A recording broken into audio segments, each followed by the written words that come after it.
the first letter in his name is a yod, and of course it looks like an apostrophe in the modern Hebrew, but in the ancient Hebrew it looks like this. Yeah. You know, now in the Samaritan script, the letter yod, which by the way means hand, and it kind of depicts the forearm and the hand. Yes. You see, that's what this is. And the second letter, now this is very interesting. Remember what I told you this means in Hebrew. The letter actually stands for a hand. Forearms, you know, it isn't just the hand, it's the forearm and the hand, you know, which is interesting because that's where the nails went. The nails went here. They didn't go in here, you know, when it ripped out. They put the nails in between these two big bones in the Messiah's hands.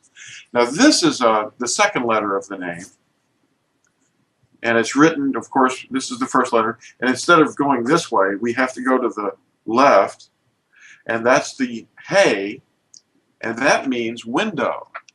And you know, the eyes are windows. There's two of these in the name. Yes. Now, the third letter, which is the most mysterious letter of all, is the Yah-U-ah, which they've been calling a YAHUAH. A wah, you know, like YAHUAH. That's a trombone, by the way. Yeah. Yeah. Wah, Sort of wah, wah, wah. Yeah.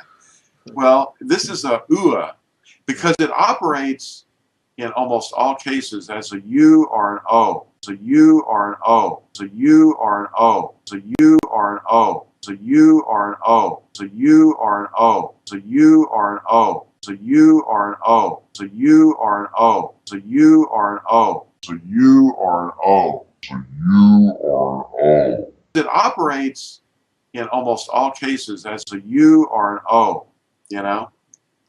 And you'll hear this in all kinds of names, and I'm going to show you one of them or two of them here, but this is the third letter of the name. You see how that's building up there? You see that?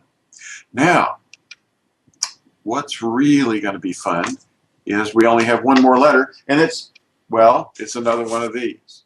Yeah. And when you put them together, of course, it looks like what I have on my shirt here. It looks like this.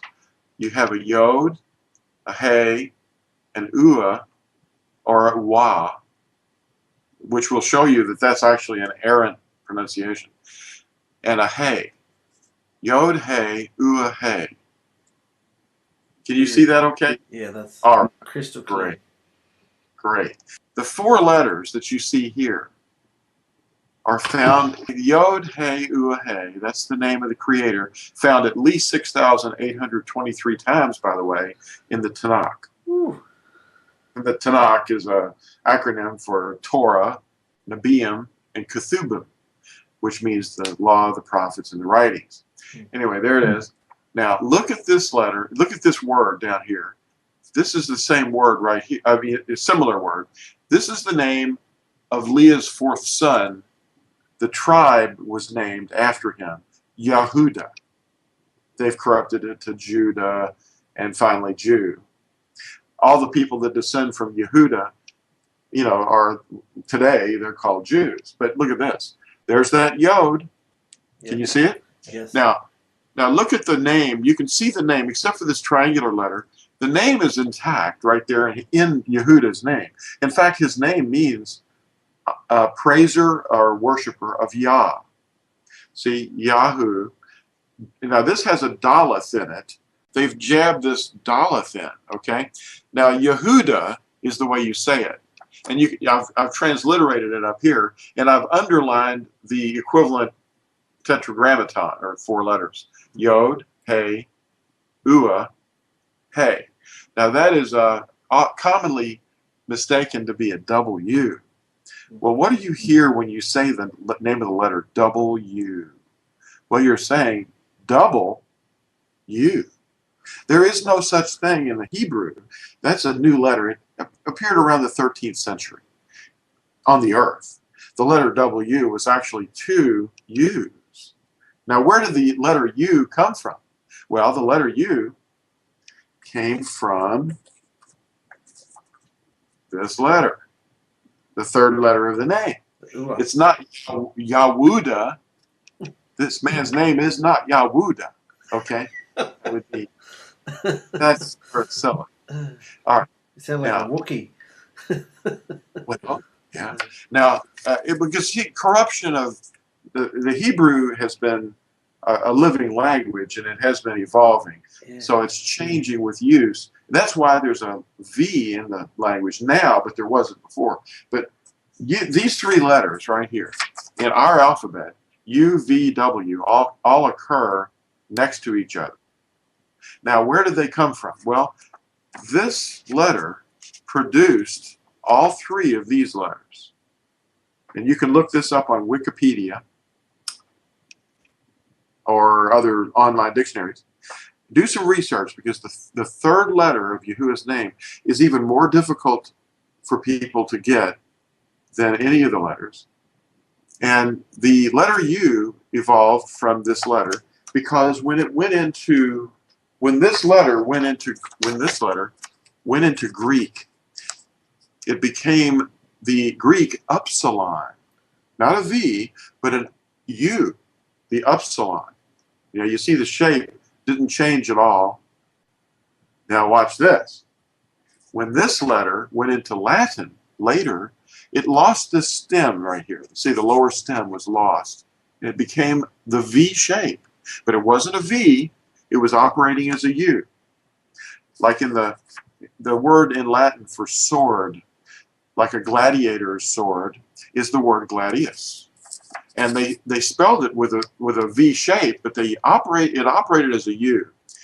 And for hundreds and hundreds of years in the recent times, that V shape was written on stones and things like that. And it represented a U. Gladius. That's the word for sword in Latin. Anyway, this letter is the same thing as a U.